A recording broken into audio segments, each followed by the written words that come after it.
Wala kang kwenta. Baog ka na. Pabigat pa. Ang malupit na sigaw ni Doña Carmen ay umalingaw-ngaw habang si Maya ay nakaluhod, umiiyak. Samantalang ang kabit na si Valerie ay ngumingisi. Hinihimas ang tiyang hindi naman kay Gabriel. Tinanggal ni Maya ang singsing, ibinato sa sahig, at tumayo ng may bagong tapang. Isinusumpa ko, ang luhang ito ang huling ibubuhos ko para sa inyo. Makakabangon ba siya mula sa abo ng kasinungalingan? Wala kang silbi sa pamilyang ito, Maya. Isang tuyot na sanga na hindi kailanman mamumunga. Narito ang mga dokumento ng diborsyo, pirmahan mo na at lisanin ang pamamahay na ito bago pa tuluyang mawala ang natitira kong pasensya. Ang boses ni Doña Carmen ay tila isang matalim na balaraw na bumaon sa pandinig ni Maya. Sa mga sandaling iyon, nakatayo si Maya sa gitna ng malawak at marangyang silid kainan. Suot ang kanyang kupas na apron at bitbit ang isang tray ng mainit na sabaw ng sinigang na 4 na oras niyang matiyagang niluto. Iyon ang paboritong pagkain ng kanyang asawang si Gabriel. Naisip niyang ipaghain ito dahil alam niyang pagod ang lalaki mula sa opisina. Ngunit ang bango ng sampalok at sariwang gulay ay biglang naging amoy ng pagkabulok sa kanyang pangamoy. Naramdaman ni Maya ang unti-unting panlalamig ng kanyang mga daliri. Ang tray na hawak niya ay nagsimulang manginig hanggang sa dahan-dahang nawala ang lakas ng kanyang mga bisig. Bumagsak ang mangkok ng sabaw sa mamahaling sahig na gawa sa marmol. Kumalat ang mainit na likido, tumalsik ang mga gulay, ngunit wala siyang narinig na ingay kundi ang sarili niyang mabilis na pagtibok ng puso. Ang pagkain na inihanda niya ng may pagmamahal ay isa na lamang maruming kalat sa paanan ng kanyang biyenan. Sa tabi ni Doña Carmen ay nakatayo si Valerie, ang babaeng laging ipinapares ng matanda kay Gabriel. Nakasuot ito ng pulang bestida na hapit sa katawan. Ang mga labi ay nakakurba sa isang mapang-uyam na ngiti. Marahang hinawakan ni Valerie ang braso ng matanda habang nakatingin kay Maya na tila ba tinitingnan ang isang basurang nakaharang sa daan. Sabi ni Valerie, "Huwag mo nang pahirapan ang sarili mo, Maya. Hindi ba't nakita mo na ang resulta ng pagsusuri sa ospital? Baog ka. Walang puwang ang isang tulad mo sa linyada ng mga De Los Reyes. Ang kailangan ni Gabriel ay tagapagmana, hindi isang pabigat na gaya mo." Hindi nakasagot si Maya. Ang kanyang lalamunan ay tila tinumbahan ng isang malaking bara, tuyot at masakit. Ang kanyang paningin ay nagsimulang lumabo dahil sa nagbabadyang mga luha. Ngunit pinilit niyang huwag itong hayaang pumatak. Tumingin siya sa pintuan nang marinig ang pamilyar na yabag ng sapatos. Si Gabriel. Pumasok ang kanyang asawa, ang lalaking pinag-alayan niya ng 3 taon ng pagsisilbi at katapatan. Inasahan ni Maya na lalapit ito sa kanya. Yayakapin siya at sasabihing isang masamang panaginip lamang ang lahat. Ngunit tumigil si Gabriel, ilang metro ang layo sa kanya. Ang kanyang mga mata, na dati ay puno ng init, ngayon ay kasing lamig na ng yelo sa Disyembre. Inabot ni Gabriel ang panulat mula sa lamesa at itinulak ang mga papel patungo sa kanya. Sabi ni Gabriel sa boses na walang kaemo-emosyon, "Totoo ang sinabi ni Mama, Maya. Hindi ko na kayang maghintay pa sa wala. Pirmahan mo na yan. Ibibigay ko sa iyo ang kaukulang sustento para makapagsimula ka muli. Ngunit kailangan mo nang umalis ngayon din." Tila tumigil ang mundo para kay Maya. Ang bawat salita ni Gabriel ay tila mga karayom na isa-isang itinutusok sa kanyang puso. Dahan-dahan, ngunit malalim. Ang lalaking pinangakuan siyang sasamahan sa hirap at ginhawa ay siya ring nagtutulak sa kanya sa bangin ng kawalan. Hindi man lang siya nito tinignan sa mga mata.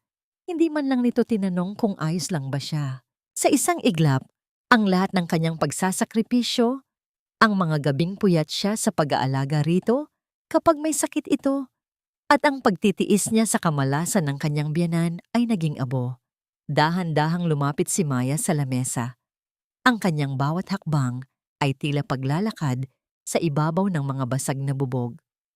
Kinuha niya ang panulat. Ang kanyang kamay ay nanginginig, Ngunit sa loob ng kanyang dibdib, may isang bahagi ng kanyang pagkatao ang tuluyan ng nadurog at namatay. Sa huling pagkakataon, tiningnan niya si Gabriel, naghahanap ng kahit katiting na pag-aalinlangan, ngunit wala siyang nakita, kundi determinasyon. Pinirmahan niya ang papel. Ang itim na tinta sa puting papel ay tila selyo ng kanyang kamatayan bilang asawa ni Gabriel. Pagkatapos ay tumalikod siya. Hindi siya nagdala ng anumang gamit.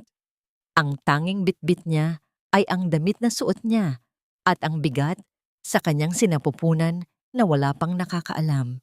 Habang naglalakad siya palabas ng mansyon, nagsimulang pumatak ang ulan mula sa madilim na langit. Ang bawat patak ng tubig ay humahalo sa mga luhang sa wakas ay kumawala na sa kanyang mga mata.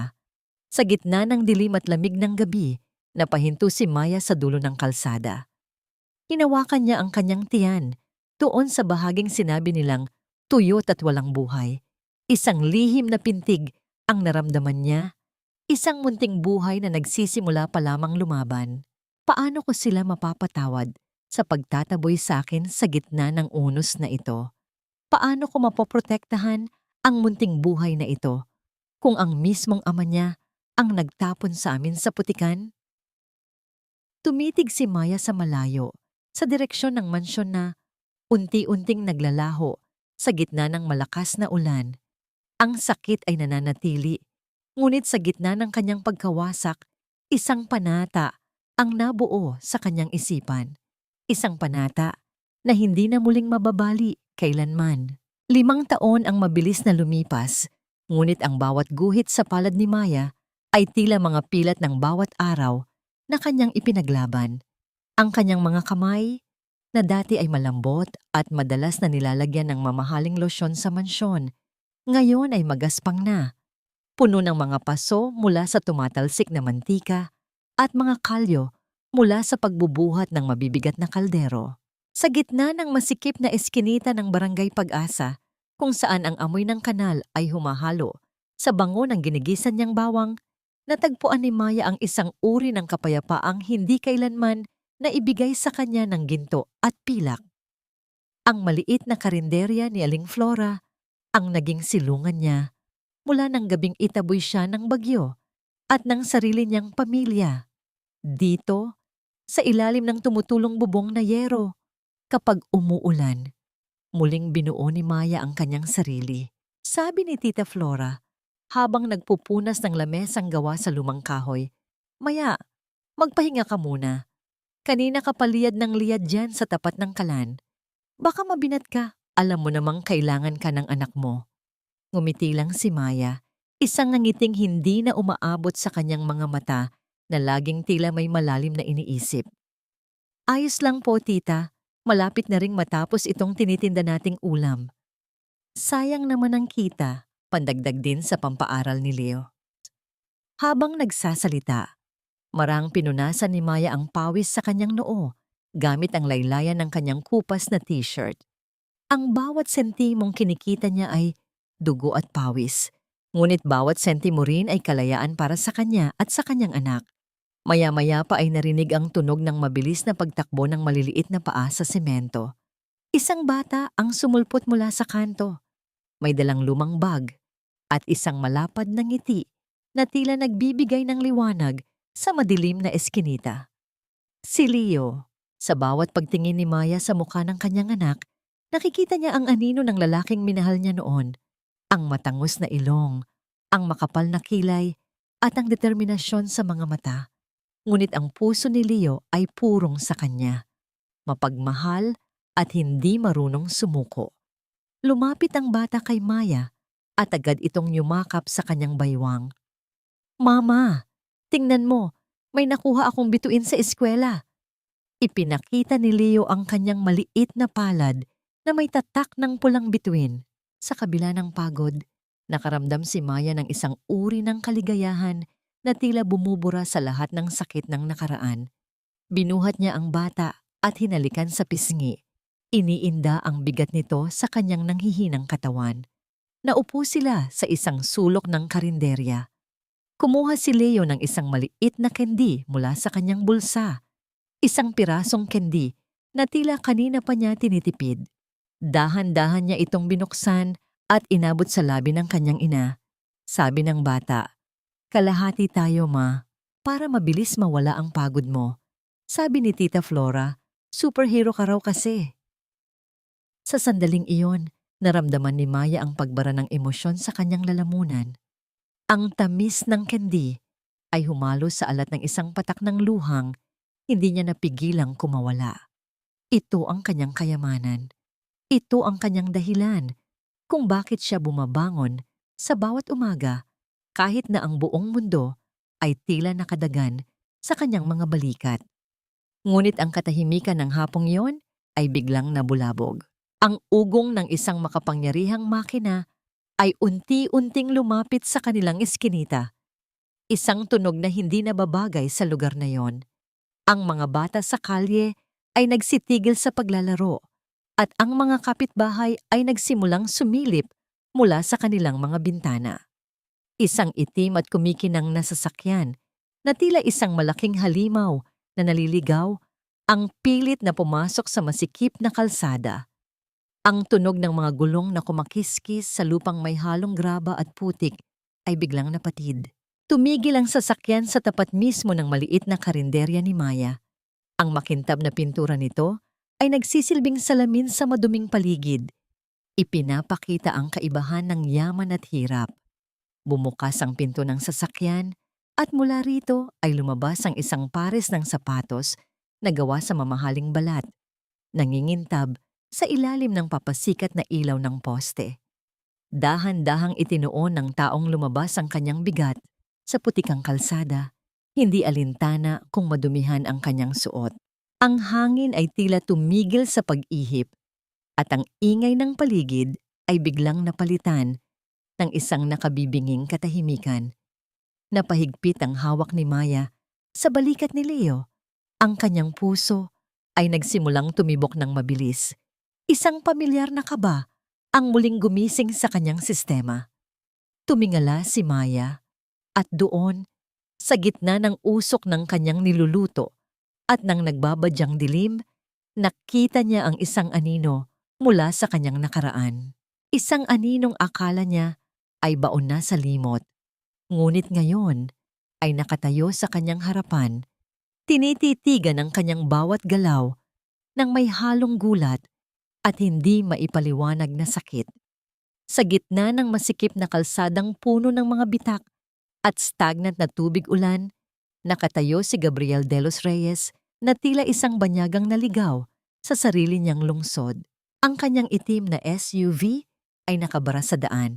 Ang makina nito ay naglalabas ng manipis na usok habang hinihintay niya ang tow truck na kanina pa niya tinatawagan. Hawak niya ang ilang mahahalagang dokumento para sa proyektong relokasyon. Pilit na inaayos ang mga ito habang ang init ng hapon ay nagsisimulang magpadaloy ng pawis sa kanyang malinis na polo. Isang malakas na ihip ng hangin ang biglang dumaan. Tila may dalang pilyong balita at tinangay ang isa sa kanyang mga papeles. Mabilis itong lumipad patungo sa isang malalim na hukay na puno ng maputik na tubig. Akma, sanang hahabulin ni Gabriel ang papel, ngunit isang maliit at mabilis na anino ang nauna sa kanya. Isang bata na may suot na kupas na asul na sando at tsinelas na magkaiba ang kulay ang tumalon sa ibabaw ng putik at sinalo ang papel bago pa ito tuluyang mabasa. Hinihingal na lumapit ang bata kay Gabriel, bit-bit ang papel na maingat niyang itinuwid gamit ang kanyang maliliit na kamay. "Ito po, tito, muntik na pong mahulog sa kanal," ang sabi ng bata na may kasamang malapad na ngiti. Ang kanyang mga mata ay nagniningning sa ilalim ng sikat ng araw. Napatitig si Gabriel sa bata. May kung anong kuryente ang dumaan sa kanyang sistema nang makita niya ang mga matang iyon. Isang pares ng mga mata na tila may daladalang kwento ng nakaraan, mga matang pamilyar na pamilyar sa kanya kahit ngayon lamang sila nagkita. Kinuha ni Gabriel ang kanyang pitaka mula sa bulsa. Kukuha sana ng 1,000 piso bilang pabuya sa tulong ng bata. Ngunit bago pa man niya maibigay ang pera, umiling ang bata ng may dignidad na hindi mo inaasahan sa ganoong edad. "Wag na po, tito," sabi ni mama. "Bawal pong tumanggap ng pera kapag tumutulong lang," sabi ng bata. Sa halip na kumuha ng pera, kinuha ng bata ang malaking kamay ni Gabriel at marahang idiniit ito sa kanyang sariling noo.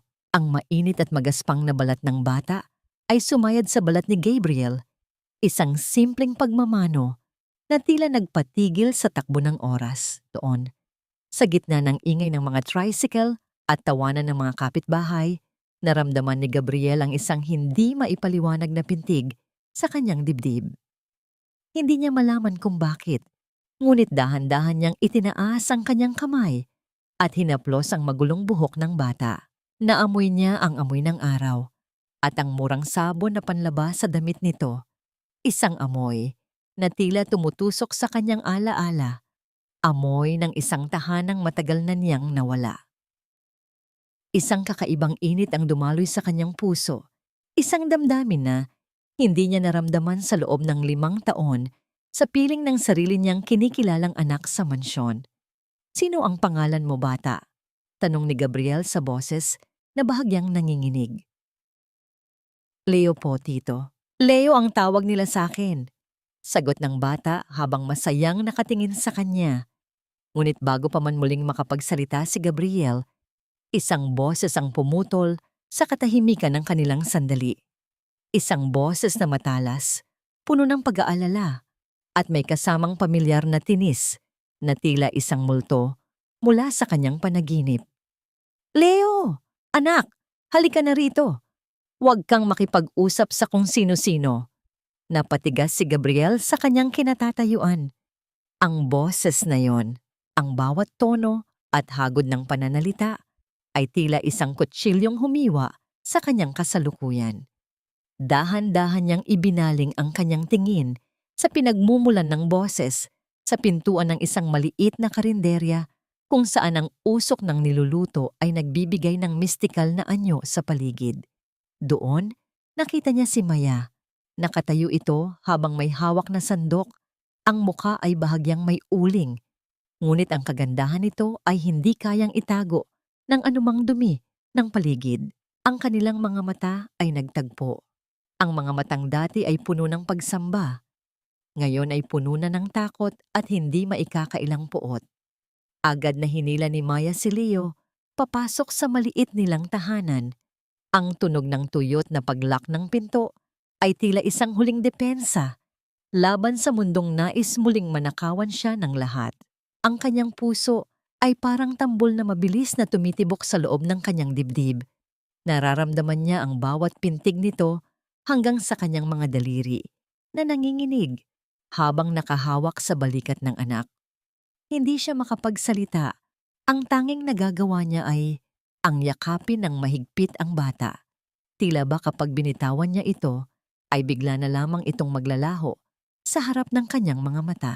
Natatakot siya, hindi para sa kanyang sarili, kundi para sa sikretong 5 taon niyang iniingatan sa gitna ng hirap at dusa. Samantala, bumalik si Gabriel sa kanilang mansyon kung saan ang malalaking pinto ay bumukas nang walang ingay, ngunit ang lamig sa loob ay tumatagos hanggang sa kanyang buto.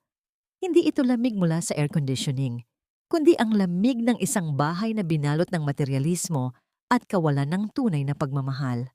Sinalubong siya ng matinis na boses ni Valerie na kasalukuyang pinapagalitan ng isang katulong dahil lamang sa maling timpla ng kape. Ang kanyang kinikilalang anak na si Zach ay naglulupasay sa sahig.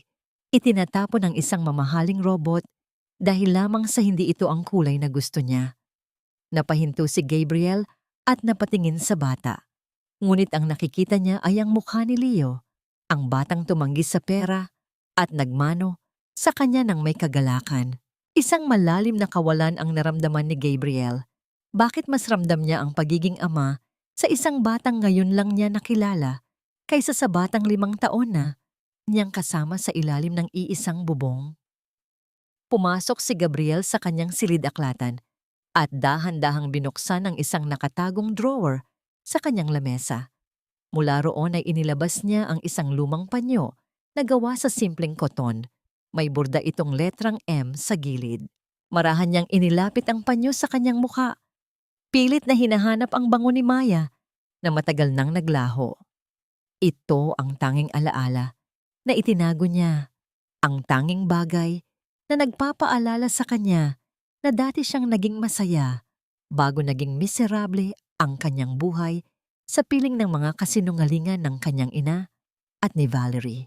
Sa kabilang bahagi ng lungsod, habang ang kadiliman ay bumabalot sa Barangay Pag-asa, ilang kalalakihan na may suot na uniforme ang dahan-dahang naglalakad sa mga eskinita. Ang tunog ng kanilang mga mabibigat na sapatos sa semento ay nagbibigay ng babala sa gabi. Sa bawat pinto ng mga barong-barong, may idinidikit silang puting papel, isang dokumento na may dalang hatol ng kawalan ng tirahan. Maagang nagising si Maya upang maghanda ng kanyang ititinda. Ngunit ang kanyang paghakbang palabas ng pinto ay napatigil nang makita ang puting papel na nakapaskil sa kanyang mismong pintuan. Paunawa sa pagpapaalis, ang nakasulat sa malalaking letra. Ang kanyang mga mata ay nanlaki habang binabasa ang bawat salita, hanggang sa umabot ang kanyang paningin sa pinakailalim ng pahina. Doon, nakita niya ang isang pamilyar na lagda, ang matalim at direktang pirma ni Gabriel de los Reyes. Ang takot na nararamdaman ni Maya ay biglang napalitan ng isang mainit na apoy sa kanyang dibdib. Ang lalaking minsan niyang minahal, ang lalaking pumatay sa kanyang puso 5 taon na ang nakalipas, ay narito muli upang wasakin ang tanging bagay na natitira sa kanya, ang maliit na mundong binuo niya para sa kanyang anak. Ang ugong ng mga dambuhalang makina ng bulldozer ay tila isang babala ng paparating na katapusan sa Barangay Pag-asa. Ang lupa ay nayayanig sa bawat pag-usad ng mga bakal na gulong nito. Naglalabas ng itim na usok na humahalo sa alikabok ng kalsada. Sa harap ng mga makinaryang ito, isang hanay ng mga tao ang nagkakapit-bisig. Mga nanay na may dalang placard, mga lolo na ayaw lisanin ang kanilang mga barong-barong. At sa gitna nila, nakatayo si Maya. Ang kanyang mga mata ay nagniningning sa tapang. Ang kanyang buhok ay nakatali ng mahigpit. At ang kanyang mga paa nasuot ang isang kupas at butas na tsinelas ay nakabaon ng matibay sa lupang nais nilang ipaglaban. Tumigil ang isang marangyang sasakyan sa gilid ng kalsada, malayo sa kaguluhan.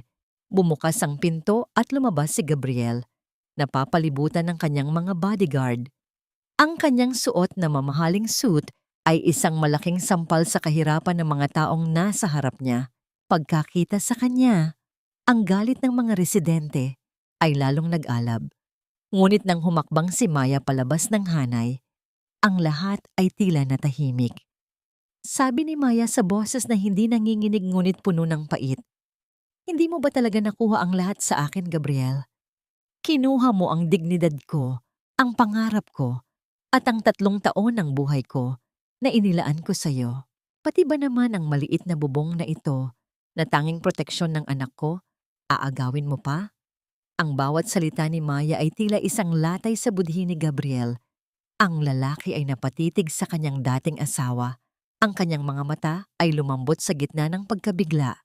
Nakita niya ang mga pasa sa braso ni Maya mula sa trabaho, ang kanyang payat na pangangatawan, at ang mga tsinelas niyang sira na ang dulo. Ang imaheng ito ay malayo sa reyna ng mansyon na naisip niya noon. Mabilis na lumapit si Gabriel. Pilit na pinatitigil ang mga bodyguard na nais humarang. Sabi ni Gabriel, "Maya, hindi ko alam. Hindi ko alam na dito ka nakatira. Hayaan mo akong ayusin ito. Bibigyan kita ng mas magandang matitirhan. Bibigyan kita ng perang sapat para sa inyo ng anak mo." Kumuha siya ng isang makapal na sobre mula sa kanyang bulsa at iniabot ito kay Maya. Ang kanyang mga kamay ay bahagyang nanginginig sa pagnanais na makatulong. Ngunit bago pa man mahawakan ni Maya ang sobre, hinablot niya ito at buong lakas na ibinato sa dibdib ni Gabriel. Ang mga perang papel ay nagliparan sa hangin, bumagsak sa maputik na kalsada at natapakan ng mga tao. Sabi ni Maya nang may pagkamuhi, huwag mong gamitin ang dumi ng pera mo para hawakan ang buhay namin. Ang kailangan namin ay katarungan, hindi ang limos mo. Umalis ka na, Gabriel, bago ko makalimutang minsan kitang minahal. Sa gitna ng tensyon, ang isa sa mga driver ng bulldozer na nakatanggap ng sikretong senyas mula sa malayo ay biglang pinaandar ang makina ng mas mabilis. Ang panginginig ng lupa ay naging mas matindi, dahilan upang ang isang bahagi ng pader ng lumang bodega sa gilid ay magsimulang mabitak. Sa ilalim ng pader na yon, nakatayo si Leo, na kanina pa pinapanood ang kanyang ina ng may takot. Ang tunog ng pagkapunit ng semento ay umalingaw-ngaw sa paligid. Leo! Takbo! Ang huling sigaw na narinig mula kay Maya bago siya mabuwal dahil sa pagkakabunggo ng mga nagkakagulong tao. Ang malaking bahagi ng semento at bato ay nagsimula nang bumagsak diretso sa kinaroroonan ng bata. Ang mundo ay tila huminto sa pag-ikot para kay Maya habang pinapanood ang panganib na papalapit sa kanyang anak. Ngunit bago pa mandapo sa maliit na katawan ni Leo ang mga bato, isang mabilis na anino ang sumalubong sa panganib. Si Gabriel. Ginamit niya ang kanyang buong katawan upang takpan si Leo. Niyakap ang bata ng mahigpit habang ang kanyang likuran ay tumanggap ng lahat ng bigat ng bumabagsak na pader. Isang malakas na tunog ng pagbagsak ng mga bato ang narinig. Kasunod, ang nakabibinging katahimikan. Dahan-dahang gumapang si Maya patungo sa kanila. Ang kanyang mga kamay ay humuhukay sa alikabok at mga debris. Nang mahawi ang usok, nakita niya si Gabriel na nakadapa sa ibabaw ni Leo. Protektado ang bata mula sa anumang galos. Ngunit sa likod ni Gabriel, ang kanyang polo na kulay asul ay mabilis na nababasa ng pulang likido. Isang patak, dalawang patak, hanggang sa ang dugo ay tuluyang dumaloy at humalos sa abok ng Barangay Pag-asa. Ang bawat segundo sa loob ng maliit at masikip na barangay health center ay tila isang oras para kay Maya. Ang amoy ng lumang alkohol at gamot ay humahalo sa alikabok. Mula sa gumuho na pader, lumilikha ng isang atmosperang nakakasuffocate. Nakahiga si Gabriel sa isang manipis at matigas na kama. Ang kanyang mamahaling polo ay punit-punit na at basang-basa ng sarili niyang dugo. Sa isang sulok, nakatayo si Leo. Nanginginig ang maliliit na balikat habang patuloy ang pag-agos ng luha sa kanyang mga pisngi. Ang tunog ng bawat hikbi ng bata ay tila isang kutsilyong humihiwa sa puso ni Maya, ngunit kailangan niyang magpakatatag. Sa mga sandaling iyon, ang instinto ni Maya bilang isang dating nurse ay nanaig sa kanyang galit. Mabilis niyang kinuha ang isang piraso ng malinis na tela mula sa kanyang dalang bag at walang pag-aalinlangang pinunit ito. Lumapit siya kay Gabriel. Ang kanyang mga kamay ay nanginginig, ngunit determinado. Kailangan niyang makita ang sugat sa likod nito. Sa pag-angat niya ng dugo ang polo ni Gabriel, tumambad sa kanya ang isang malalim na hiwa mula sa bumagsak na semento. Leo, anak, kumuha ka ng tubig sa labas. Bilisan mo. Ang utos ni Maya sa boses na pilit pinapakalma.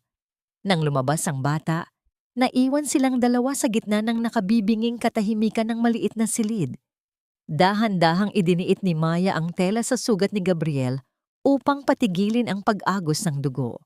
Ang bawat pagdampi ng kanyang mga daliri sa mainit na balat ng lalaki ay nagdadala ng isang kuryenteng tila matagal nang nakalimutan. Napakaliit ng espasyo sa pagitan nila. Nararamdaman ni Maya ang bawat mabilis na paghinga ni Gabriel, ang init na nagmumula sa katawan nito na tumatagos sa kanyang sariling balat. Ang bango ng pamilyar na pabango ni Gabriel, na ngayon ay may halong amoy ng bakal mula sa dugo, ay tila bumubuhay sa mga alaalang pilit niyang ibinaon sa limot. Napadaing si Gabriel.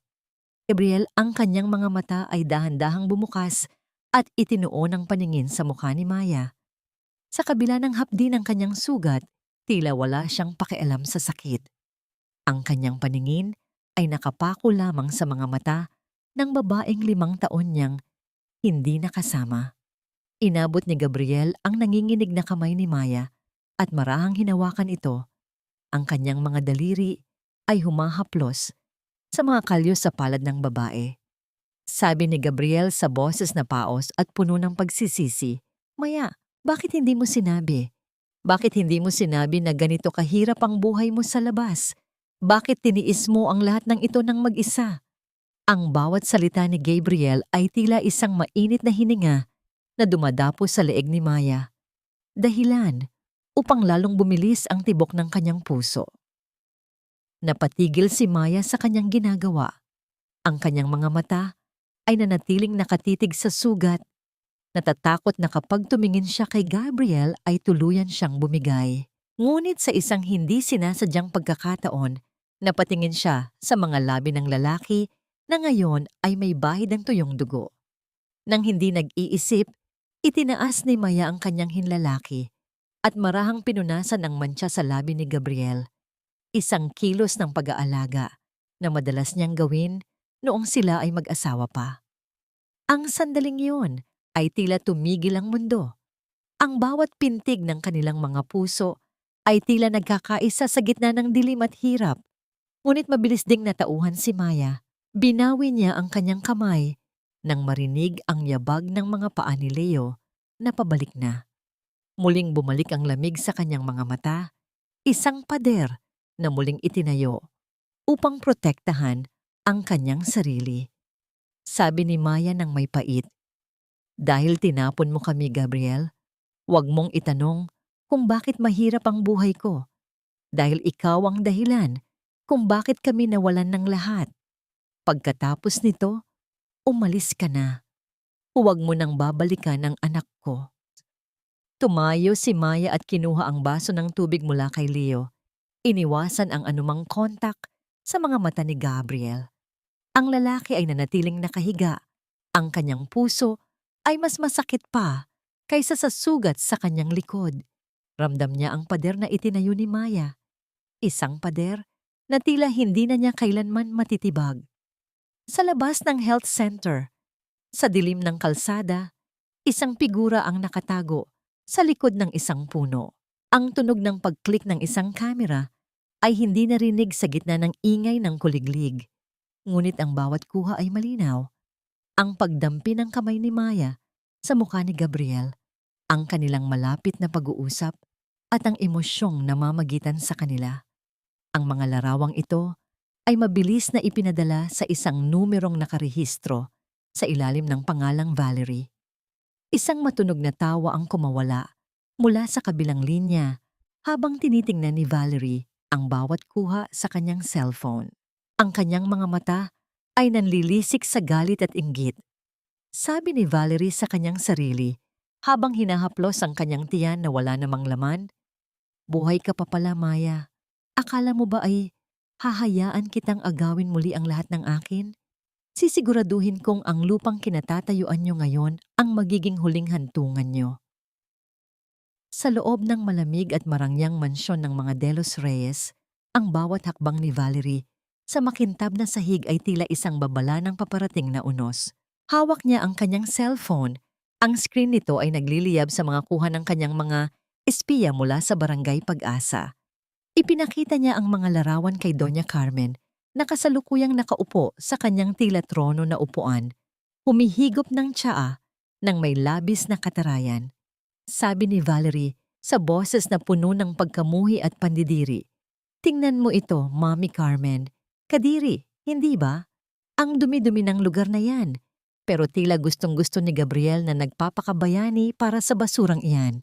Hindi ba't sabi ko na sa'yo?"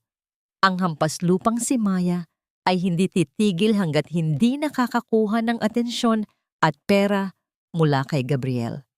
Ibinaba ni Doña Carmen ang kanyang tasa nang walang ingay, ngunit ang kanyang mga mata ay nanlilisik sa galit. Sabi ng matanda, "Masyado siyang naging mapangahas. Akala niya ba ay nakalimutan ko na kung paano ko siya pinalayas noon? Kung hindi siya titigil sa pagpapakita, ako mismo ang tatapos sa kanya." Valerie, Siguraduhin mong hindi malalaman ni Gabriel ang tungkol sa mga hakbang natin. At ikaw, huwag mong kalimutang alagaan ang anak nyo ni Gabriel sa iyong sinapupunan. Iyon ang tanging mahalaga ngayon. Ngumiti ng palihim si Valerie habang hinahaplos ang kanyang tiyan na sa katotohanan ay wala namang dinadalang buhay. Sabi niya sa kanyang sarili, kung kailangang dumanak ang dugo sa putikan upang mapanatili ang kanyang posisyon, gagawin niya ito nang walang pag-aalinlangan. Nang sumapit ang malalim na gabi sa Barangay Pag-asa, ang katahimikan ay binalot ng isang nakakatakot na presensya. Ang tanging naririnig ay ang mahinang huni ng mga kuliglig at ang malalayong tahol ng aso. Ngunit sa likod ng kadiliman, ilang anino ang dahan-dahang lumapit sa maliit na karinderya ni Maya. Ang tunog ng kanilang mga mabibigat na sapatos sa lupang may mga bato ay hindi narinig sa gitna ng katahimikan. Gamit ang malalaking kahoy at bakal, nagsimulang wasakin ng mga tauhan ni Valerie ang tanging kabuhayan ni Maya. Ang bawat pagtama ng bakal sa kahoy na lamesa ay lumilikha ng tunog ng pagkabali at pagkapunit. Ang mga kalderong maingat na nilinis ni Maya ay itinapon sa kanal. Ang mga plato ay nagkadurog-durog sa semento at ang kalan na pinagmumulan ng kanilang pagkain ay itinumba at tinapakan. Ang bawat piraso ng nasisirang kagamitan ay tila isang bahagi ng puso ni Maya na muling dinudurog. Pagkatapos ng kanilang paninira, iniwan ng isa sa mga lalaki ang isang maliit na botelya na may lamang kakaibang likido sa ibabaw ng nagkadurog na lamesa. Kinaumagahan, sinalubong si Maya ng isang tanawing tila mula sa isang masamang panaginip. Ang kanyang karinderya ay isa na lamang bunton ng mga basag na kagamitan at kalat. Ang amoy ng natapon na sabaw at napanis na pagkain ay humahalo sa amoy ng gabi. Napatigil si Maya sa gitna ng pagkawasak. Ang kanyang mga kamay ay dahan-dahang napakuyom sa kanyang gilid. Lumapit si Leo, bitbit ang isang lumang vamukkan na baluktot na ang hawakan. Ang bata ay tumingin sa kanyang ina nang may malungkot na mga mata, ngunit pinilit nitong huwag umiyak. Sabi ni Leo, "Mama, huwag kang malungkot. Aayusin natin ito. Di ba superhero tayo?" Ang boses ng bata ay tila isang pampalakas ng loob na nagpatatag sa nagigibang paninindigan ni Maya. Sa gitna ng mga kalat, napansin ni Maya ang isang puting sobre na nakaipit sa isang basag na upuan. Dahan-dahan niya itong binuksan. Sa loob ay may makapal na eksap ng pera at isang maikling sulat na ang bawat letra ay tila may dalang lason. Nakasulat doon, "Umalis ka na bago pa may mangyari sa anak mo. Ito ang huling babala."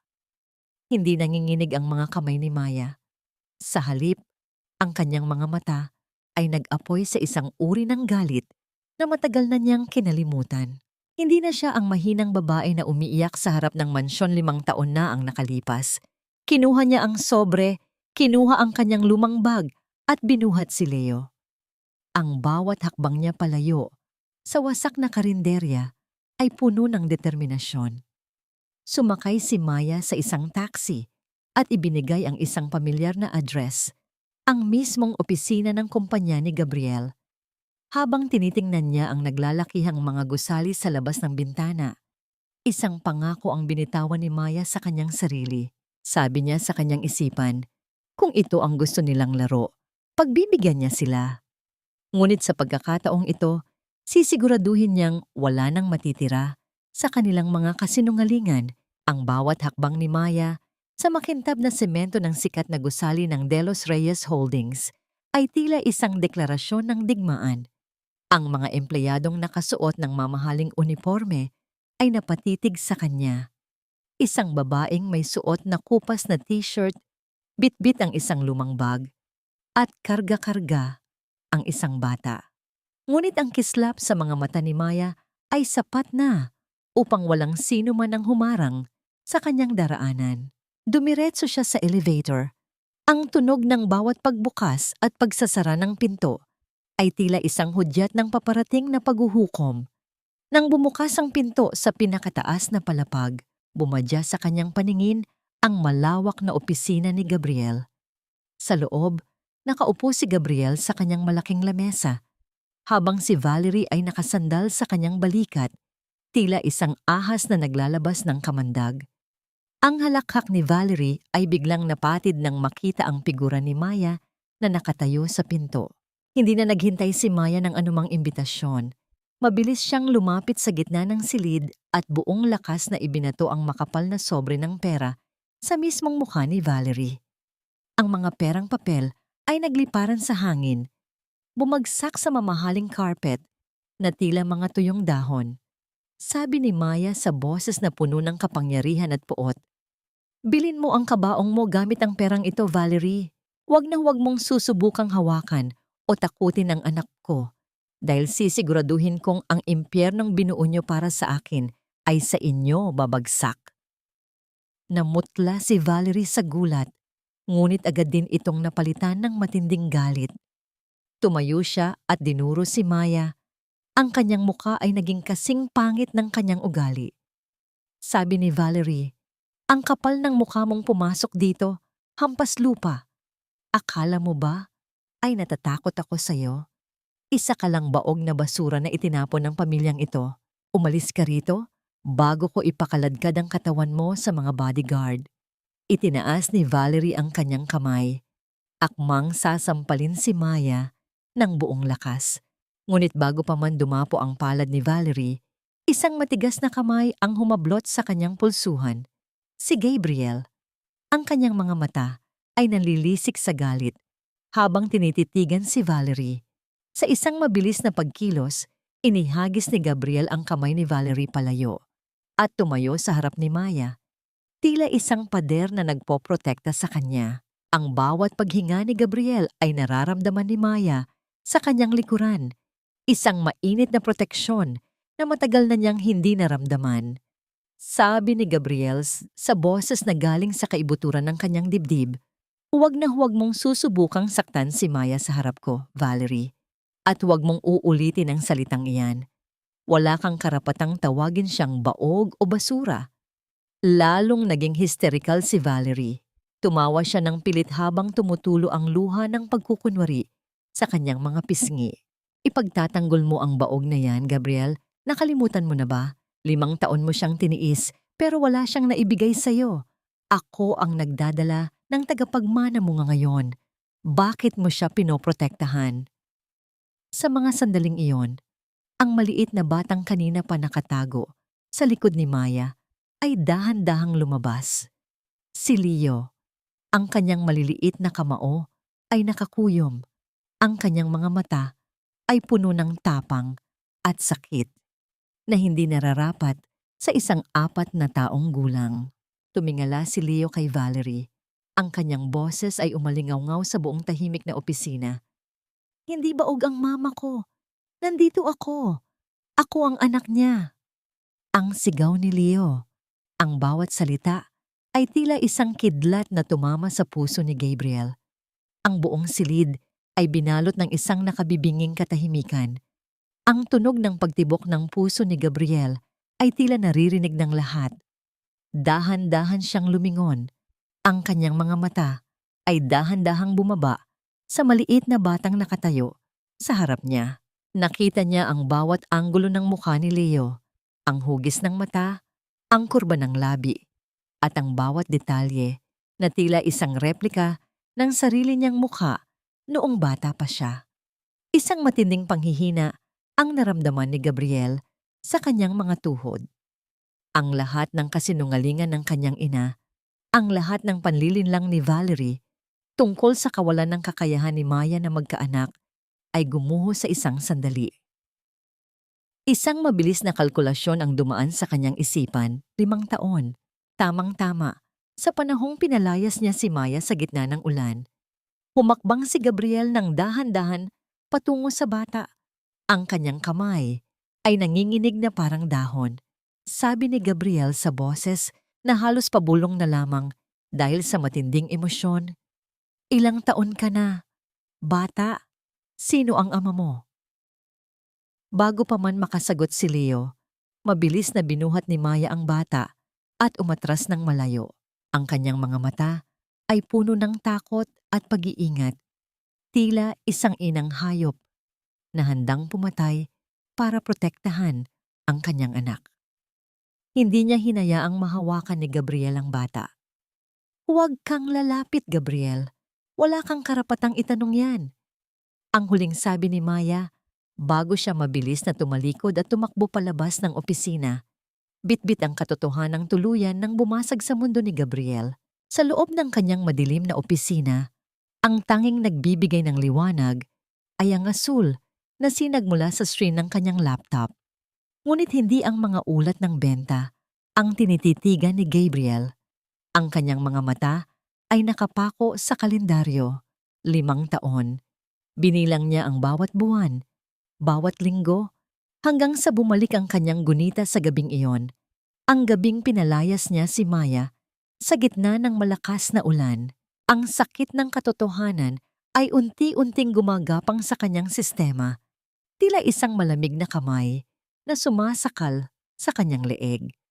Kung tama ang kanyang hinala, ang batang nakita niya ay hindi lamang basta bata. Ito ay ang kanyang sariling dugo at laman na itinapon niya sa putikan. Kinabukasan, hindi nagtungo si Gabriel sa kanyang kumpanya. Sa halip, minaneho niya ang kanyang sasakyan patungo sa isang pampublikong paaralan sa Barangay Pag-asa. Bitbit niya ang isang malaking kahon ng mga mamahaling laruan. Ngunit ang kanyang puso ay mas mabigat pa kaysa sa dala niya.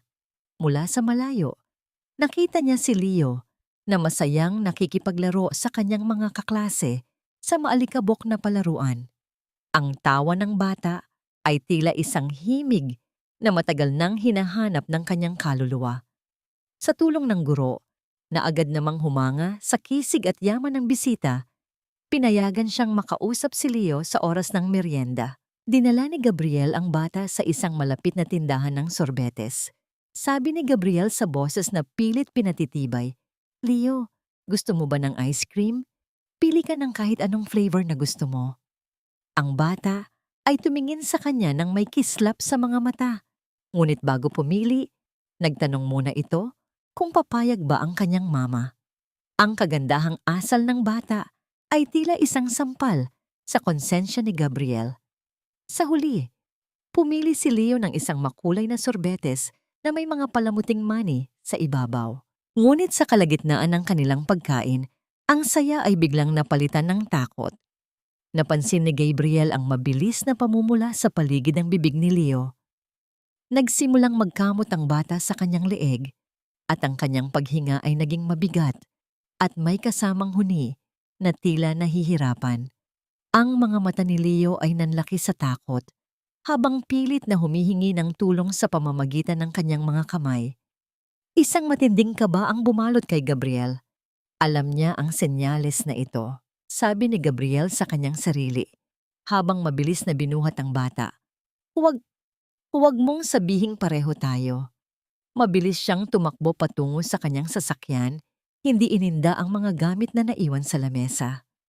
Sa loob ng sasakyan, habang mabilis na nagmamaneho patungo sa pinakamalapit na ospital, ang kanyang kamay ay mahigpit na nakahawak sa manibela, habang ang isa ay pilit na hinahaplos ang pisngi ni Leo upang manatili itong gising. Sa loob ng emergency room, ang ingay ng mga aparatong medikal ay tila isang mabilis na tibok ng puso sa katahimikan. Ang doktor ay mabilis na nagbigay ng gamot sa bata. Paglabas ng doktor, tiningnan nito si Gabriel nang may pagtataka. Sabi ng doktor, ang bata ay may malubhang allergy sa macadamia nuts. Napakabihira ng ganitong uri ng allergy. Karaniwan ay namamana ito mula sa magulang. Mayroon ba kayong ganitong kondisyon, sir? Napahawak si Gabriel sa dingding ng ospital upang hindi mabuwal. Sabi niya sa boses na halos pabulong, "Opos, doktor. Ako ay may ganoon ding allergy." Sa sandaling iyon, hindi na kailangan ni Gabriel ng anumang paliwanag. Ang biology mismo ang nagsasalita para sa kanila. Habang natutulog si Leo sa ilalim ng bisa ng gamot, Dahan-dahang lumapit si Gabriel sa kama. Nakita niya ang bawat pulang pantal sa balat ng bata. Inilapit niya ang kanyang mukha at marahang hinipan ang mga bahaging makati. Isang kilos ng pag-aalaga na tila isang huling pagsisisi.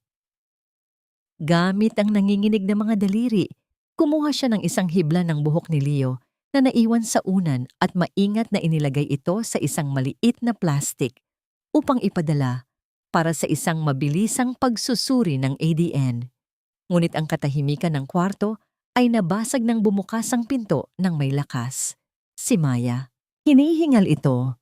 Ang kanyang buhok ay gulo-gulo at ang kanyang mga mata ay puno ng galit at luha. Nang makita niya si Gabriel na nakatayo sa tabi ng kanyang anak, mabilis siyang lumapit at isang malakas na sampal ang dumapo sa pisngi ng lalaki. Ang tunog ng palad ni Maya sa balat ni Gabriel ay umalingaw-ngaw sa buong kwarto, tila isang huling pagputol sa anumang natitirang respeto. Sabi ni Maya sa boses na nanginginig sa galit, "Hayop ka! Wala kang karapatang hawakan ng anak ko. Lumayo ka sa amin, Gabriel. Huwag mong susubukang gamitin ang yaman mo para kunin siya dahil hinding-hindi mo siya makukuha." Hindi lumaban si Gabriel. Hinayaan niyang manatili ang hapdi sa kanyang pisngi dahil alam niyang wala itong katumbas sa sakit na idinulot niya kay Maya. Nanatili siyang nakatayo roon hanggang sa mapilitan siyang lumabas ng kwarto. Pagkalabas niya, sinalubong siya ng kanyang tauhan na may dalang isang sobre. Iyon na ang resulta ng hinala niya. Dahan-dahan niyang binuksan ang sobre sa gitna ng hallway ng ospital.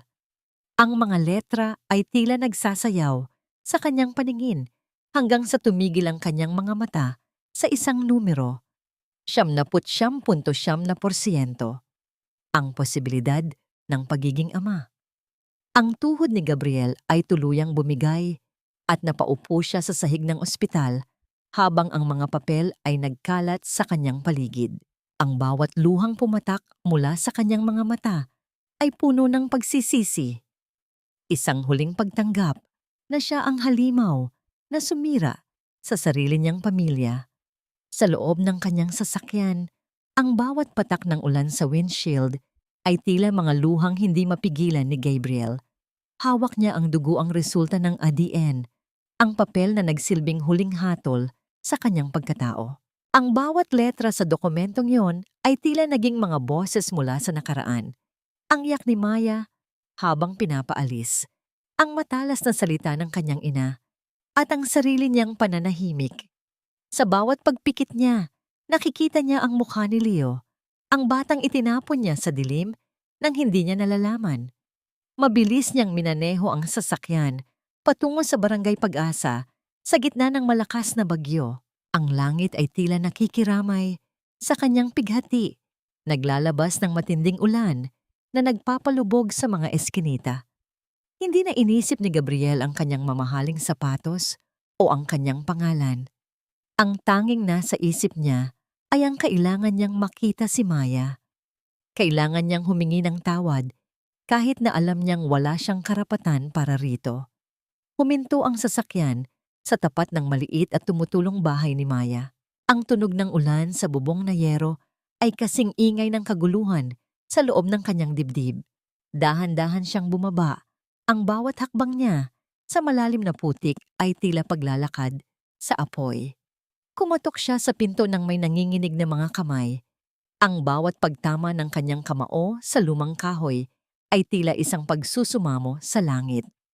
Nang bumukas ang pinto, tumambad sa kanya si Maya na may hawak na lampara. Ang liwanag nito ay nagpakita sa basang-basang anyo ni Gabriel. Ngunit bago pa man makapagsalita ang babae, mabilis na lumuhod si Gabriel sa gitna ng maputik na kalsada. Ang kanyang mga tuhod ay bumaon sa maduming tubig at ang kanyang mga kamay ay mahigpit na yumakap sa mga binti ni Maya. Ang bawat hikbi ni Gabriel ay humahalo sa ingay ng ulan. Ang boses niya ay halos mawala na sa tindi ng emosyon. Sabi ni Gabriel sa boses na nanginginig at puno ng pagsisisi, "Patawarin mo ako. Patawarin mo ako, Maya. Ako ang ama. Ako ang halimaw na sumira sa inyong dalawa. Wala akong alam. Bulag ako sa lahat ng kasinungalingan ng pamilya ko. Ngunit hinding-hindi ko mapapatawad ang sarili ko dahil hinayaan kong magdusa kayo sa ganitong hirap. Hindi gumalaw si Maya. Nanatili siyang nakatayo ng matuwid. Ang kanyang mga mata ay walang emosyong nakatingin sa lalaking nakaluhod sa kanyang paanan. Sa bawat salita ni Gabriel, lalong tumitindi ang lamig sa puso ni Maya. Dahan-dahan niyang hinaltak ang kanyang binti mula sa yakap ni Gabriel. Isang kilos na tila nagpapakita ng malalim na distansya sa pagitan nila. Sabi ni Maya sa boses na kasing lamig ng hanging dala ng bagyo. Ngayon mo lang nalaman, Gabriel. Ngayong nakita mo ang resulta sa papel. Noong gabing pinalayas mo ako sa mansyon. Noong nagmakaawa ako sa iyo na maniwala ka sa akin, nasaan ka? Noong halos mamatay ako sa panganganak sa isang maduming klinika dahil wala akong pambayad sa ospital, nasaan ka? Noong ang anak mo ay umiiyak dahil sa gutom habang ikaw ay nagpapakasasa sa yaman, nasaan ka? Ngayon ay kailangan mong harapin ang katotohanang ikaw ang pumatay sa dating Maya na nagmahal sa'yo. Umalis ka na bago ko tuluyang isumpa ang bawat sandaling nakilala kita. Ang tunog ng pagsasara ng pinto ay tila isang malakas na kulog sa pandinig ni Gabriel. Naiwan siyang nakaluhod sa gitna ng putikan. Ang kanyang mga kamay ay nakabaon sa lupa, habang ang ulan ay patuloy na nagpapalamig sa kanyang katawan. Nanatili siyang nakatayo sa labas ng pinto ni Maya sa loob ng maraming oras, hindi alintana ang panganib ng baha o ang lagnat na nagsisimulang gumapang sa kanyang sistema. Nais niyang ipakita na handa siyang magtiis, handa siyang maghintay hanggang sa dulo ng kanyang hininga. Sa loob ng bahay nakasandal si Maya sa likod ng pinto. Ang kanyang mga kamay ay mahigpit na nakatakip sa kanyang sariling bibig upang hindi marinig ang kanyang mga nanggagalaiting hikbi. Ang bawat patak ng ulan sa labas ay tila nararamdaman din niya sa kanyang puso. Mahal pa rin niya si Gabriel at iyon ang pinakamasakit na katotohanang kailangan niyang tanggapin sa gitna ng kanyang galit. Sa dilim ng gabi, ang tanging nagbibigay sa kanya ng lakas ay ang mahimbing na tulog ni Leo sa kabilang silid. Ngunit sa labas ng hem, sa loob ng isang itim na van na may madidilim na bintana, isang pares ng mga mata ang patuloy na nakamasid. Ang tunog ng makina ng sasakyan ay halos hindi naririnig sa gitna ng bagyo. Nakita nila ang lahat. Ang pagluhod ni Gabriel, ang pagtataboy ni Maya, at ang kahinaan ng lalaking dati ay tinitingala ng lahat. Nang sumikat ang araw, ang baha sa Barangay Pag-asa ay unti-unti nang humuhupa. Ngunit ang katawan ni Gabriel ay tuluyan ng bumigay. Nakita siya ng ilang mga kapitbahay na nakahandusay sa tapat ng pinto ni Maya. Ang kanyang balat ay kasing puti na ng papel at ang kanyang hininga ay mababaw na lamang. Ngunit bago pa man makalapit ang sinuman upang tumulong, isang hanay ng mga mamahaling sasakyan ang pumasok sa hem. Winawasak ang katahimikan ng umaga. Ang bawat gulong ng sasakyan ay humahampas sa putik at mula sa loob ng pinakamarangyang sasakyan, lumabas si Doña Carmen na may dalang matalim na ngiti. Ang kanyang pagdating ay tila isang hudyat na ang tunay na digmaan para sa buhay ni Leo ay nagsisimula pa lamang. Ang bawat yabag ng mga bodyguard ni Doña Carmen ay tila isang malakas na dagundong sa puso ni Maya. Ang putik, na tila ayaw pa ring humupa sa hem, ay tumatalsik sa bawat paghakbang ng mga taong ito. Nadudumihan ang bawat sulok ng maliit na mundong itinayo ni Maya para sa kanyang anak. Sa gitna ng kaguluhan, nakita ni Maya ang anyo ni Gabriel na dahan-dahang gumagalaw sa putikan. Pilit na ibinabangon ang kanyang nanghihinang katawan habang ang lagnat ay patuloy na nagpapapula sa kanyang mga pisngi. Mabilis na bumukas ang pinto ng barong-barong ni Maya ng buong lakas. Dalawang lalaking nakauniforme ang pumasok at agad na hinaltak si Leo mula sa pagkakayakap sa kanyang ina. Ang sigaw ng bata ay umalingaw-ngaw sa buong paligid. Isang tunog ng takot na tila bumasag sa huling pasensya ni Maya. Sabi ni Maya sa boses na punong-puno ng galit, Bitiwan niyo ang anak ko. Wala kayong karapatang pakialaman kami. Ngunit mabilis siyang itinulak ng mga lalaki, dahilan upang bumagsak siya sa matigas na sahig. Sa labas ng pinto, nakatayo si Doña Carmen sa ilalim ng isang itim na payong. Tinitingnan ang lahat ng may labis na katarayan. Sabi ng matanda sa boses na kasing lamig ng yelo, "Huwag kang mag-eskandalo, Maya.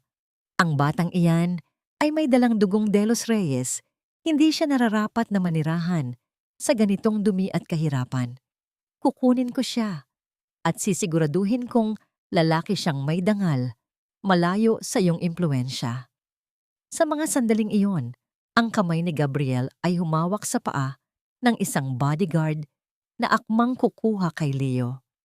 Ang kanyang boses ay paos, ngunit puno ng matinding awtoridad. "Bitiwan, bitiwan niyo ang anak ko." Dahan-dahang tumayo si Gabriel, ang bawat galaw niya ay puno ng sakit.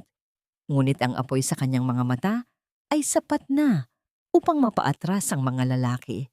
Tumayo siya sa harap ng pintuan, ginamit ang kanyang sariling katawan upang magsilbing harang sa pagitan ng kanyang ina at ng kanyang pamilya. Humarap si Gabriel kay Doña Carmen. Ang kanyang boses ay umaling-awngaw sa buong hem. Sabi ni Gabriel, "Tama na, Mama. Sapat na ang 5 taon na ninakaw mo sa akin. Inakala ko na ang pagsunod sa iyo ay tanda ng pagiging mabuting anak. Ngunit ang utang na loob na lagi mong ipinapaalaala ay naging tanikala na pumatay sa aking kaluluwa." Ang batang ito, si Leo, ay hindi mo pag-aari. Hindi siya isang piraso ng lupa o isang kumpanya na maaari mong kontrolin. Isang malakas at mabilis na sampal ang dumapo sa pisngi ni Gabriel mula sa kamay ng kanyang ina. Ang tunog ng palad ni Doña Carmen ay nagpatahimik sa lahat ng tao sa paligid.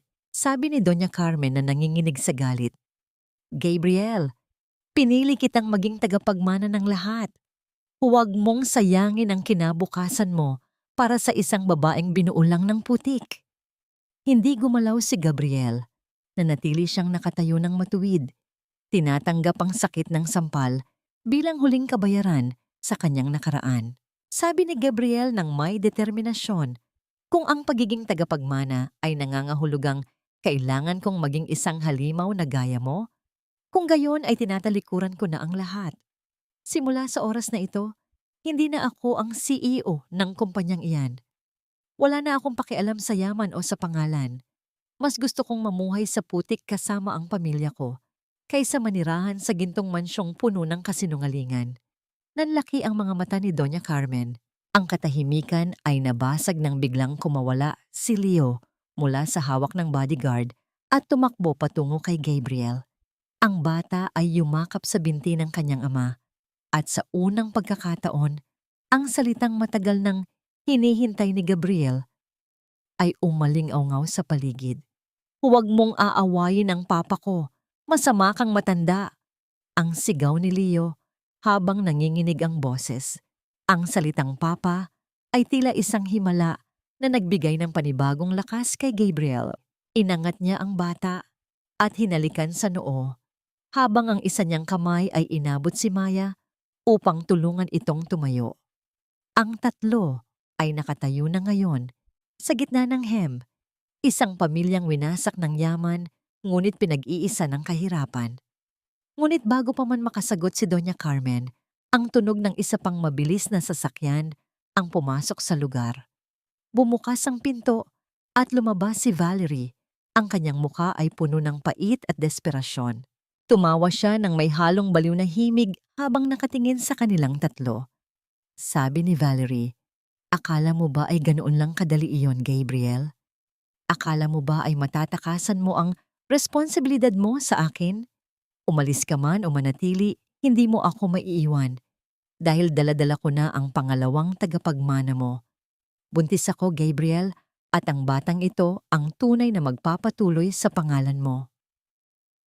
Ang bawat salita ni Valerie ay tila isang bagong lason na kumalat sa hangin. Napatingin si Maya kay Gabriel. Ang kanyang mga mata ay muling napuno ng pag-aalinlangan at takot. Ang katahimikan ay muling bumalik.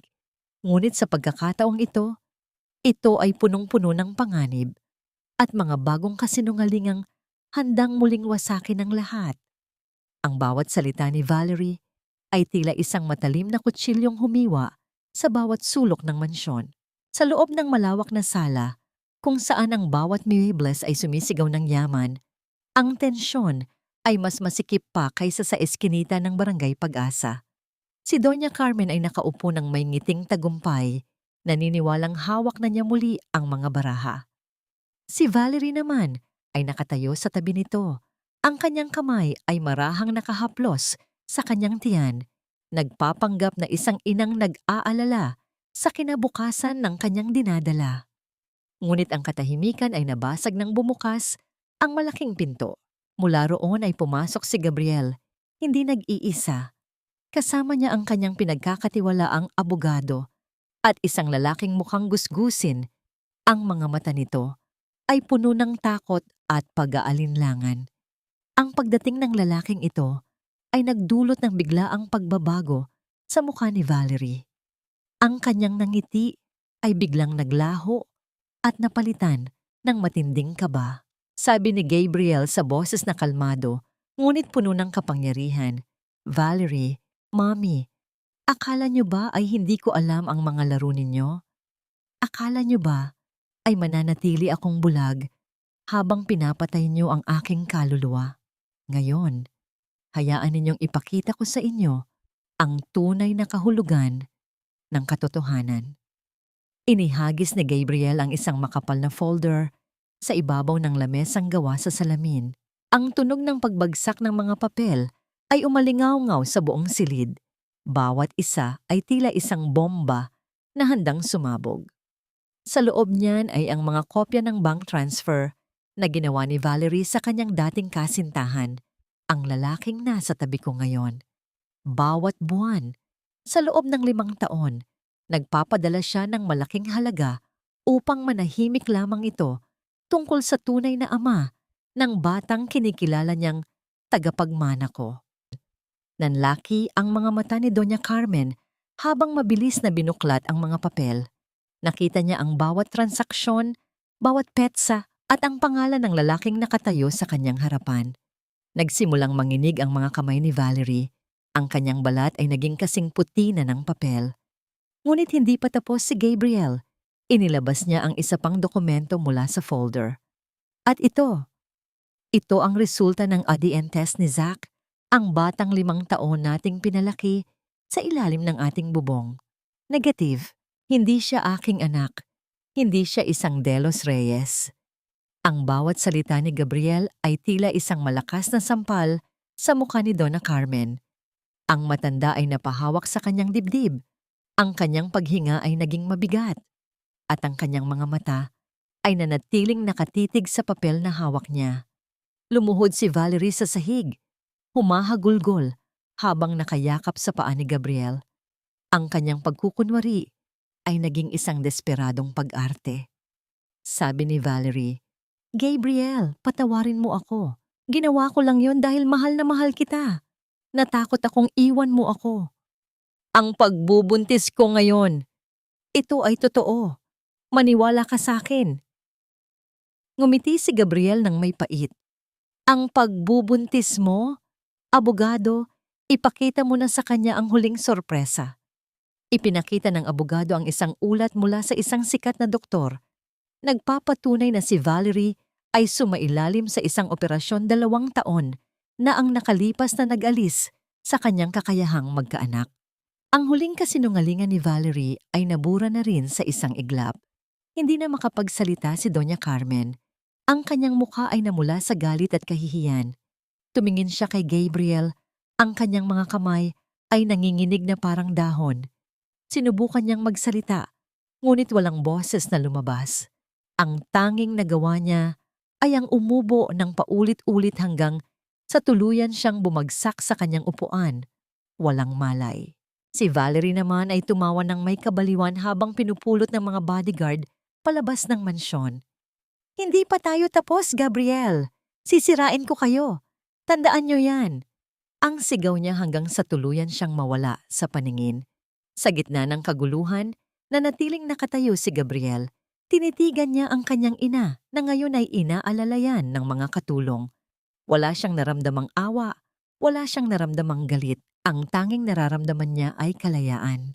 Dahan-dahan siyang tumalikod at naglakad palabas ng mansyon, hindi na muling lumingon sa yaman at kapangyarihang minsan niyang hinawakan. Ang kanyang puso at isipan ay nasa iisang lugar na lamang, sa maliit na barong-barong sa Barangay Pag-asa, kung saan naghihintay ang kanyang tunay na pamilya.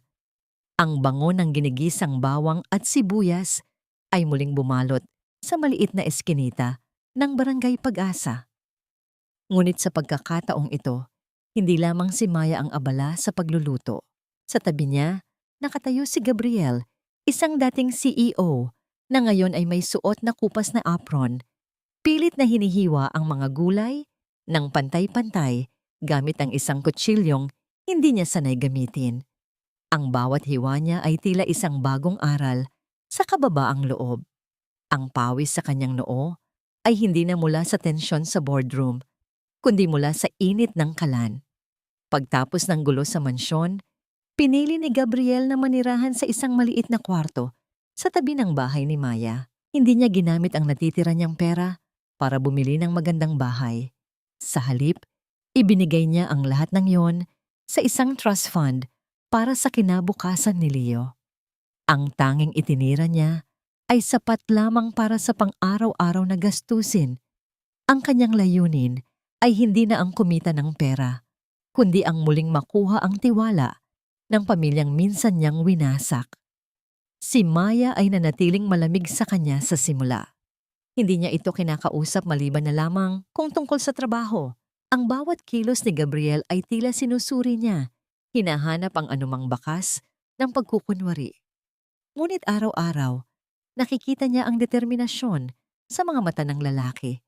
Nakikita niya kung paano nito pilit na inaayos ang mga nasirang upuan, kung paano nito pinipinturahan ang mga pader na puno ng uling, at kung paano nito matiyagang binubuhat ang mabibigat na sako ng bigas ng walang anumang reklamo. Isang hapon, habang naghuhugas ng mga plato si Gabriel, aksidente niyang nadulasan ng isang basag na plato. Dahilan upang masugatan ang kanyang kamay. Ang dugo ay mabilis na dumaloy sa kanyang mga daliri. Akmang pupunasan niya ito ng maruming basahan nang biglang may humila sa kanyang kamay. Si Leo, ang bata, ay kumuha ng maliit na band-aid mula sa kanyang bulsa at maingat na inilagay ito sa sugat ni Gabriel. Pagkatapos ay maranya itong hinipan, tila ba ang hininga niya ay may kakayahang magpagaling ng anumang sakit. Sabi ni Leo, "Huwag kang mag-alala, Papa. Gagaling din yan. Ganyan din ang ginagawa ni Mama kapag nasusugatan ako." Napatitig si Gabriel sa bata. Ang kanyang puso ay tila natutunaw sa simpleng kilos na yon. Sa likod nila, nakatayo si Maya. Pinapanood ang lahat ng may halong emosyon sa kanyang mga mata. Sa unang pagkakataon, sa loob ng 5 taon, nakita niyang muli ang anino ng lalaking minahal niya. Isang amang nag-aalala, isang taong handang magsakripisyo. Nang gabing iyon, isang malakas na ulan ang muling bumuhos. Ang bubong na yero ng bahay ni Maya ay may ilang butas, dahilan upang pumatak ang tubig sa loob ng bahay. Si Leo ay mahimbing na natutulog sa kanilang maliit na banig, ngunit si Maya ay hindi makatulog dahil sa lamig. Bigla siyang nakaramdam ng isang anino sa kanyang tabi. Pagmulat niya, nakita niya si Gabriel na nakatayo sa tabi ng kanilang higaan, gamit ang sarili nitong katawan upang magsilbing bubong. Tinitiyak na walang anumang patak ng ulan ang tatama sa kanila. Ang likod ng damit ni Gabriel ay basang-basa na, ngunit ang kanyang mga mata ay nakapako lamang sa mahimbing na natutulog na bata. Hindi na napigilan ni Maya ang kanyang sarili. Dahan-dahan siyang umupo at marahang hinawakan ang basang damit ni Gabriel. Ang lamig ng tela ay tila nagpadala ng kuryente sa kanilang dalawa. Nagkatinginan sila sa gitna ng dilim. Ang tanging naririnig ay ang patak ng ulan at ang tibok ng kanilang mga puso. Sabi ni Gabriel sa boses na puno ng pagsusumamo, "Hindi ko kailangan ng palasyo, Maya. Hindi ko kailangan ng yaman o kapangyarihan. Kayo ang tahanan ko. Hayaan mo akong patunayan na karapat-dapat ako sa inyo, kahit naabutin pa ito ng habang buhay." Isang luha ang pumatak mula sa mga mata ni Maya. Sa pagkakataong ito, hindi na ito luha ng galit, kundi luha ng pag-asa. Dahan-dahan niyang inilapit ang kanyang ulo at isinandal ito sa balikat ni Gabriel. Ang init ng katawan ng lalaki ay tila isang kumot na bumalot sa kanyang nanlalamig na puso. Ang kanilang mga kamay ay dahan-dahang nagtagpo at nagsalikop sa gitna ng dilim, isang tahimik na pangako na sa wakas, ang kanilang mga puso ay handa ng muling maghilom. Sa pagdaan ng mga linggo, ang maliit na karinderya sa Barangay Pag-asa ay unti-unting naging isang tahanan. Ang bawat sulok nito ay puno na ng tawa ni Leo, ng amoy ng masarap na luto ni Maya, at ng mga tunog ng martilyo at lagari mula sa mga kasangkapang inaayos ni Gabriel. Ang dating malamig na distansya sa pagitan nilang dalawa ay napalitan na ng mga nakaw na tingin, mga ngiting hindi sinasadya, at mga kamay na laging nagtatagpo sa gitna ng kanilang mga gawain. Isang araw, pagkatapos matanggap ni Gabriel ang kanyang unang sweldo bilang isang karpintero at tagaluto, hindi siya bumili ng anumang bagay para sa kanyang sarili. Sa halip, nagtungo siya sa isang maliit na tindahan ng alahas sa bayan. Doon, ibinuhos niya ang lahat ng kanyang kinita upang bilhin ang isang simpleng singsing na gawa sa pilak. May maliit na batong tila isang patak ng hamog sa gitna. Hindi ito kasing mahal ng diamanteng singsing na dati niyang ibinigay kay Maya, ngunit para sa kanya, ang singsing na ito ay mas may halaga dahil ito ay bunga ng kanyang dugo at pawis. Nang gabing iyon, habang mahimbing na natutulog si Leo, hinintay ni Gabriel ang tamang pagkakataon. Nakita niya si Maya na nag-iisa sa labas ng karinderya.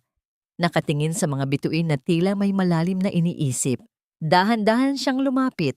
Ang kanyang puso ay kumakabog ng mas mabilis pa kaysa noong una siyang mag-propose. Hawak niya ang maliit na kahon sa kanyang likuran. Ang kanyang mga kamay ay nanginginig sa kaba. Ngunit bago pa man siya makatawid sa kalsada, isang nakakasilaw na ilaw ang biglang sumalubong sa kanya. Ang tunog ng isang mabilis na truck na nawalan ng kontrol ay umalingaw-ngaw sa buong paligid. Ang matinis na tunog ng preno na kumakaskas sa aspalto ay tila isang sigaw ng kamatayan. Napatigil si Maya, ang kanyang mga mata ay nanlaki sa takot habang pinapanood ang truck na papalapit ng papalapit kay Gabriel. Ang tanging nagawa niya ay ang sumigaw ng pangalan ng lalaki, isang sigaw na puno ng pagmamahal at takot. "Gabriel!" Ang lahat ay nangyari ng napakabilis. Ang tunog ng pagbangga ng bakal sa katawan ay sinundan ng tunog ng nabasag na salamin. Ang katawan ni Gabriel ay tumilapon sa ere na tila isang manika bago bumagsak ng malakas sa semento. Ang katahimikan ng gabi ay biglang nabasag ng mga sigaw ng mga tao at ng tunog ng ambulansya na papalapit. Tumakbo si Maya patungo kay Gabriel. Hindi alintana ang mga basag na bubog sa kalsada. Nang makita niya ang anyo ng lalaki na nakahandusay sa sarili nitong dugo, ang buong mundo ni Maya ay gumuho sa pangalawang pagkakataon. Ngunit sa pagkakataong ito, hindi nagalit ang kanyang nararamdaman, kundi isang sakit na tila tumutusok sa bawat himaymay ng kanyang pagkatao. Sa ospital, ang bawat segundo ay tila isang habang buhay. Si Maya ay nakaupo sa labas ng emergency room. Ang kanyang mga kamay ay mahigpit na magkakapit, habang si Leo ay nakayakap sa kanya, umiiyak ng walang tunog. Ang puting sahig ng ospital ay nabahira ng dugo ni Gabriel na kumapit sa damit ni Maya. Sa mga sandaling iyon, ang lahat ng pader na itinayo ni Maya sa kanyang puso ay tuluyan ng gumuho. Wala ng galit, wala ng pait. Ang tanging natitira ay ang takot na muling mawala ang lalaking minsan na niyang itinapon. Sabi ni Maya sa kanyang sarili, habang tumutulo ang luha. Panginoon, huwag niyo po siyang kunin sa amin. Ibalik niyo po siya. At ipinapangako ko, hinding-hindi ko na siya bibitawan pa. Pagkalipas ng ilang oras, lumabas ang doktor mula sa silid. Ang kanyang muka ay seryoso, ngunit may bahid ng pag-asa. Sabi ng doktor, malubha ang kanyang kalagayan, ngunit milagrong nabuhay siya. Marami siyang bali sa buto at kailangan ng operasyon, ngunit matatag ang kanyang puso. Mayroon siyang isang bagay na pinanghahawakan kaya siya lumalaban.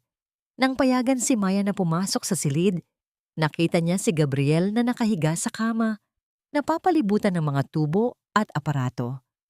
Ang kanyang mukha ay puno ng mga galos, ngunit ang kanyang mga mata ay bahagyang nakabukas, naghihintay. Sa kabila ng sakit, itinaas ni Gabriel ang kanyang kamay na hindi nabalian. Mula sa kanyang nanginginig na palad, isang maliit na singsing na pilak na may bahid ng dugo ang gumulong palabas. Sabi ni Gabriel sa boses na halos pabulong na lamang. Kahit sa kabilang buhay, ikaw pa rin ang pipiliin ko, Maya. Patawarin mo na ako, asawa ko. Ang mga luha ni Maya ay tuluyan ng bumuhos na parang ulan. Kinuha niya ang singsing at isinuot ito sa kanyang daliri. Yumuko siya at hinalikan ang mga labi ni Gabriel, isang halik na puno ng pangako, pagpapatawad, at isang pag-ibig na muling nabuo mula sa abo ng nakaraan. Ilang taon nang lumipas, ang ingay ng lungsod ay napalitan ng payapang tunog ng hangin sa probinsya. Sa isang maliit na bayan, kung saan ang mga burol ay laging luntian at ang hangin ay sariwa, itinayo ni na Gabriel at Maya ang kanilang bagong buhay, malayo sa mga anino ng nakaraan. Ang dating CEO ay isa na ngayong karpintero. Ang kanyang mga kamay na dati ay sanay lamang sa pagpirma ng mga kontrata ay ngayon ay mag-aspang na sa paghawak ng martilyo at pait. Mula sa kanyang maliit na paggawaan ng mga muebles na gawa sa kahoy, ang bawat obra niya ay tila isang testamento ng pagbabago at pag-asa. Si Maya naman ay nagtayo ng isang maliit na panaderya sa tabi ng kanilang bahay. Ang bango ng bagong lutong tinapay ay kumakalat sa buong paligid tuwing umaga. Isang paanyaya sa mga kapitbahay na tikman ang tamis ng buhay. Sa bawat pagmasa niya ng harina, ang kanyang mga ngiti ay kasing init na ng pugon na nagbibigay buhay sa kanyang mga niluluto. Ang kanilang maliit na tahanan ay simple lamang, ngunit ang bawat sulok nito ay puno ng pagmamahalan. Isang bagay na hindi kayang bilhin ng anumang yaman. Si Leo, na ngayon ay isang masiglang bata, ay masayang naglalaro sa kanilang bakuran, kasama ang isang tuta, habang hinihimas ang malaking tiyan ng kanyang ina na nagdadala ng kanyang magiging kapatid. Ang pamilyang minsan ay winasak ng kasinungalingan, ay ngayon ay buo na, mas matatag dahil sa mga pilat na pinagsaluhan. Isang hapon, habang nagkakape sila sa beranda, dumaan ang kartero at nag-abot ng isang sulat. Galing ito sa isang mamahaling nursing home sa syudad. Ito ang buwanang ulat tungkol sa kalagayan ni Doña Carmen. Pagkatapos ng kanyang atake sa puso, ang matanda ay naiwang paralisado, ang kalahati ng katawan, hindi na makapagsalita ng maayos. Ang lahat ng kanyang yaman ay napunta sa pagbabayad ng mga utang ng kumpanya at sa kanyang pagpapagamot. Bawat buwan, nagpapadala sina Gabriel at Maya ng isang basket ng prutas at tinapay, hindi dahil sa obligasyon, kundi bilang isang huling tanda ng pagpapatawad. Hindi na sila nagtatanim ng galit. Para sa kanila, ang pinakamabigat na parusa para kay Doña Carmen ay ang harapin ang bawat araw sa katahimikan ng kanyang silid, kasama lamang ang mga alaala ng kanyang mga pagkakamali. Ang buhay ay hindi perpekto, ngunit para kay Maya, ito ay higit pa sa sapat. Minsan, habang pinapanood niya si Gabriel na tinuturuan si Leo kung paano magkumpuni ng isang sirang upuan, isang malalim na realisasyon ang sumagi sa kanyang isipan. Ang pag-ibig ay hindi tungkol sa hindi pagkakamali. Ito ay tungkol sa pagiging sapat na matapang upang aminin ang mga pagkakamali at ang pagiging sapat na mapagkumbaba upang muling buuin ang mga nasira. Ang sakit na kanyang dinanas ay hindi nagwasak sa kanya. Sa halip, ito ang nagbigay sa kanya ng lakas na mas mahalin ang sarili at mas pahalagahan ang bawat biyaya ng buhay. Habang papalubog ang araw, niyakap ni Gabriel si Maya mula sa likuran. Ang kanyang mga kamay ay marahang humahaplos sa bilog niyang tiyan. Ang kanilang mga mata ay nakatuon sa dalawang pinakamahalaga nilang yaman, si Leo at ang buhay na nasa sinapupunan ni Maya. Sabi ni Gabriel sa boses na puno ng pasasalamat, "Salamat, Maya. Salamat sa pagbibigay mo sa akin ng pangalawang pagkakataon na maging isang ama at isang asawa." Sumagot si Maya habang isinasandal ang kanyang ulo sa dibdib ni Gabriel. "At salamat sa pagpapakita mo sa akin na ang tunay na tahanan ay hindi isang lugar, kundi isang pakiramdam. At sa piling ninyo, habang buhay na akong nasa tahanan." Ang kanilang mga ngiti ay sumabay sa huling sinag ng araw, isang pangako na ang bawat bukas ay magiging mas maliwanag dahil ang pag-ibig na sinubok ng apoy ay ang siyang nagiging pinakamatibay sa lahat.